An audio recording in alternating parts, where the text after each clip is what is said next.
GP guys. Tapos ako i-plaster sa ako mag-worship me. Plaster ako dili ang cellphone.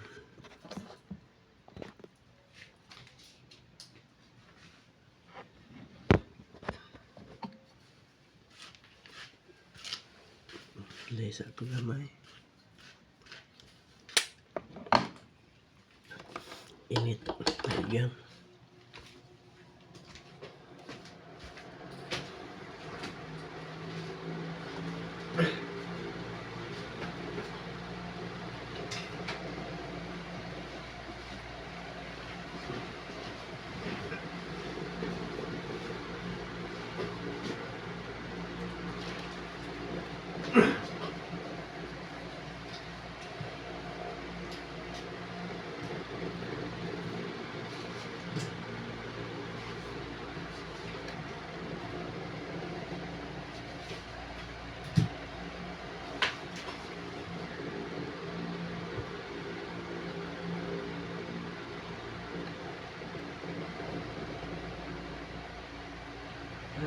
Simana na tapos na karong Sabadong balaan, ikaw kalag magkalipay sa adlaw ipapahulay. O mali ikaw Ginoo, o panalangin ako sa pagsanto sa Sabado, adlaw nga labing maayo, kanunay tampalan noon, o gayud pa salamatan. Ang Ginoong maluluyon, naghatag kapahulayan, ang kalinaw na langit nun, namo sa pigat sa dughan, sa tao pagabation, ang dayong kabunahanan.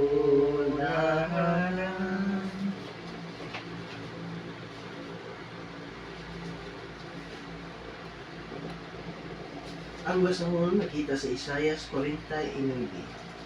Ang Israel kahayag sa kanasuran, pamati ka nako o kapuluan, o patalingog kamong katawhan, nga atoa sa layo, gipili ako sa Ginoo dito pata sa tiyan sa akong inahan. Gihatagan ako niya sa akong ngalan. Gihimo niya ang akong dila sama sa usa ka hait nga espada. Gipanalipdan ako niya diha sa landong sa iyang kamot. Gihimo ako niya ng nga usa ka talinis na udyong, o gitaguan ako niya diha sa iyang sudanag pana. O giingnan ako niya, Israel, sulugoon ko ikaw, o pasidunggan ako tungod kanimo. Apan miingon ako, kawang lamang ang akong kahago, igamit ko ang akong kusog sa wala lamay hinungdan. Apan siya ang muhatag kanako hustisya ug ang muganti kanako. Sa wala pagani ako mataw, dipili na ako sa Ginoo, aron pagtigong sa nagkatibulaag nga katawhan sa Israel. Ipasidunggan ako niya, ug gihatagag ako, miingon ang Ginoo kanako, may mas dako pang buluhaton nga akong ipabuhat kanimo, aron pagpatunhay sa mga banay ni Israel o sa pagpag-iuli sa nasalin niya, ug himuon ko ikaw nga kahayag sa kanasuran, aron ang akong kaluwasan mudangat sa kinasaukan sa kalibutan. Mao kini ang giingon sa Ginoo, ang manunubos ug wala ang Dios sa Israel. Ngadto kaniya nga gitamay pag-ayo sa kanasuran o giulikon sa mga hari.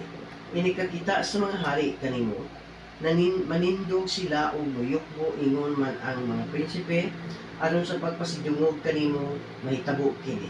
Kay ang Ginoo ang balaang Dios sa Israel, mauna may nagpili kanimo ug mutuman sa iyang saad.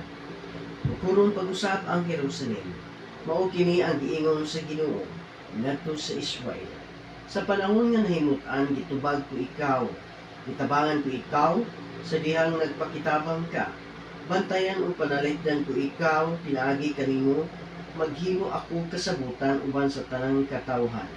Ipahimutan ko ikaw dito sa imong yuta, nga karon nagbingaw na.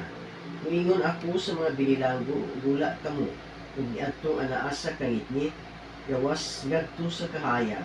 Manibsib sila dapin sa kadalanan, ug mahimo nga ilang sipsibanan ang hawan nga kabunturan. Dili na sila gutumon ni uhawon, ibutlas nga rugot ang masukan, alis ng nalutro, lukip, ali na kanging ikapit aso, wala asingi at muingang hangain sa nagmahal kanila. Maghimo akong agianan latas sa kabukiran, o mag-andam akong dalan, alang sa akong katawhan. May na mga bot gikan sa halayo, ang uban gikan sa amihanan, o kasadpan, o ang uban gikan sa aswan sa kahabagatan. Pag-awit sa kalipay o kalangitan o pagmaya o yuta. Pag-awit o kabukiran, tigilipay sa Ginoo ang iyang katawhan, o maluoy siya sa mga nag-antos. Apan ang Siyon miingon, gibiyaan na ako sa Ginoo, nalimot na siya kanako. Apan nag-ingon ang Ginoo, makalimot ba ang usa ka inahan sa iyang anak nga masuso? O dili ba niya mahalon ang iyang anak? Bisan gani sila malimot, apan dili gayud ako malimot kanimo. Tan-awa Jerusalem, ikulit ko na ang imong ngalan. Diha sa akong mga palad, ang imong mga parer, kanunay kong gibantayan. Ang imong mga mangguguba, dilupig sa imong mga magtutukod, ug mangiya kadto ligon-on kanimo. Tan-awa ang imong palibot, kay nagtigom ang imong katawhan. Ug mamauli na sila, ipanumpa ko, nag-ingon ang Ginoo. Gamiton mo silang tanan, ingon nga dayan ka nila sama sa babaeng kaslunan. Sa walay duha-duha, ang inyong biniyaang dapit ug ang inyong yuta nga mong amungan, dili na paigo nga kapuy-an sa mamauli nga katawhan. Kadto nag-among-among kaninyo, ipahiliyo na kaninyo ang gabataan nga matawo, panahon sa imong kasub-anan. Muhunghon kanino, gamay ra kining dapita, alang kanako. Patagi akong dapit nga akong kapuy-an, unya moingon ka, diha sa imong hunahuna. Kinsay ginikanan ining mga bataa, nagsubo ako og walay mga anak. Nabihag o gisalikway, busa kinsa may nagbatuto kanila. Gibiyaan ako nga nag-inusara, diin may diay kini sila gikan. Mao kini ang giingon sa Ginoong Diyos. Kamay ko ang kanasuran, o gipakita ko ang akong ilahanan ngadto sa katawhan.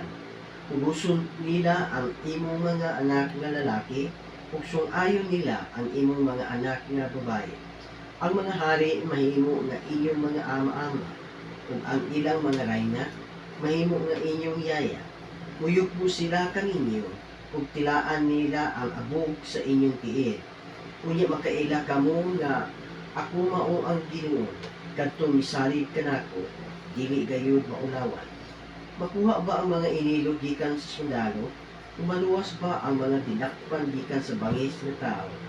Nag-ingon ang Ginoo, mailog bisan pa ang mga dinakpan sa mga sundalo, ubabawi ang mga inilog sa taong bangis.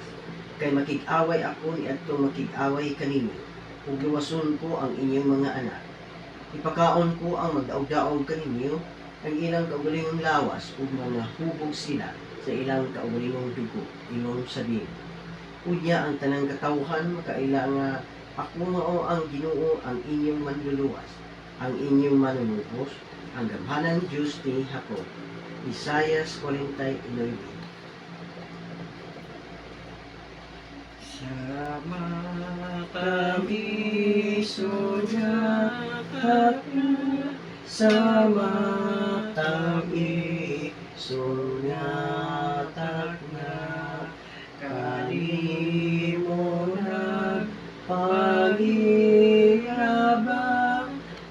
tanang makasasala. Ikaw na ang dalampan, Ginoo na humalaan.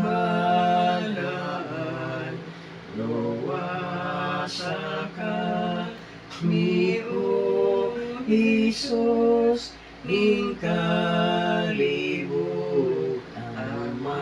mapitos sa matami, sunyatak na sa matami, sunyatak na nagampo kami kanimo, umaluluy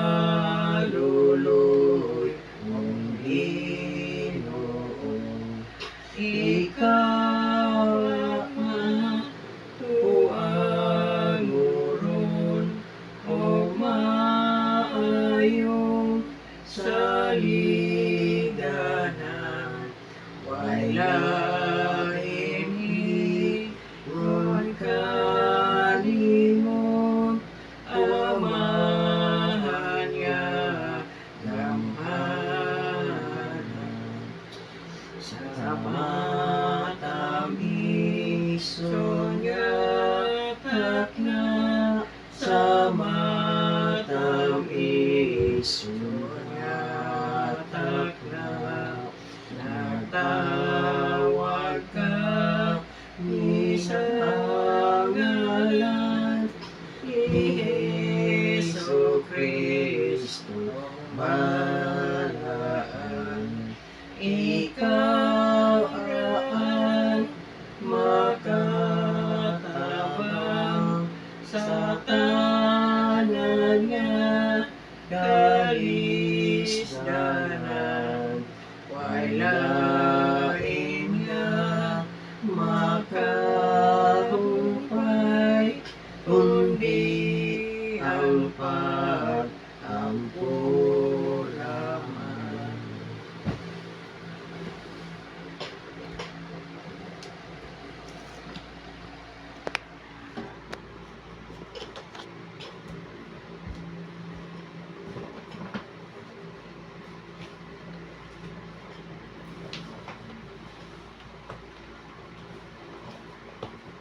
Labing gamhanan o makagalaw ng mga Diyos, tagiya ikaw sa mong ginabuhi, aniya kami nagapiko sa mong mga tuhod, aron sa pagpasalamat kanino sa inyo.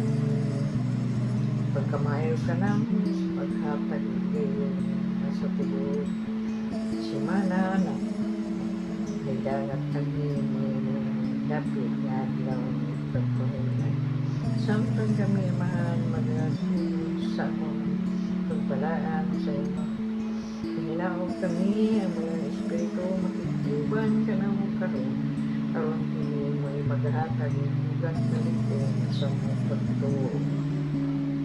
Nanangini kami tanan, sulodin mo panimalay, iway mo kami kanunay sa meditasyon, Kristo.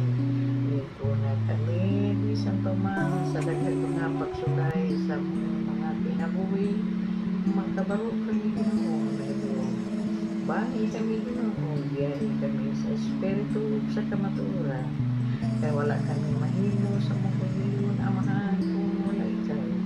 Usa mo pinili pangayon na kami mo kanang amahan mo, anak kas mga langit, dahil ko na yung mga lang, maubod ka namin yung mga kung matuma na yung tumuot, hindi ka kanyan. Ang kanano na mo sa matagal na, ihatag ka namin yung mga ilang, kung pasaluan ka namin sa mga suhan, sama sa pagpasayo sa mga suhan, kung pili mo kami itubiyan sa mga panulay, ano malawas sa kami kadoy, kay ino yung harian, ang gawang ang ito sa ito.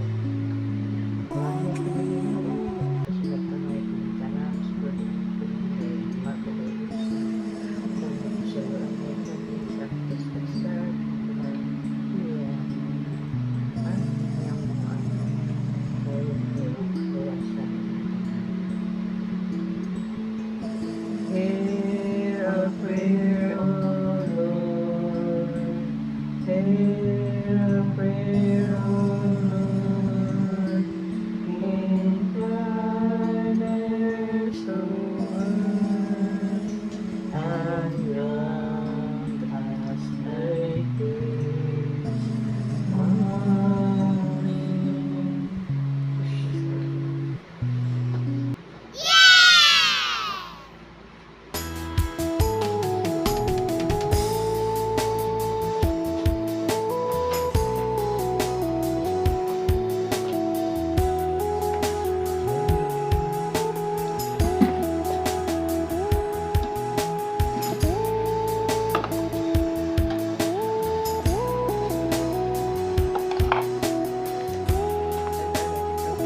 pod?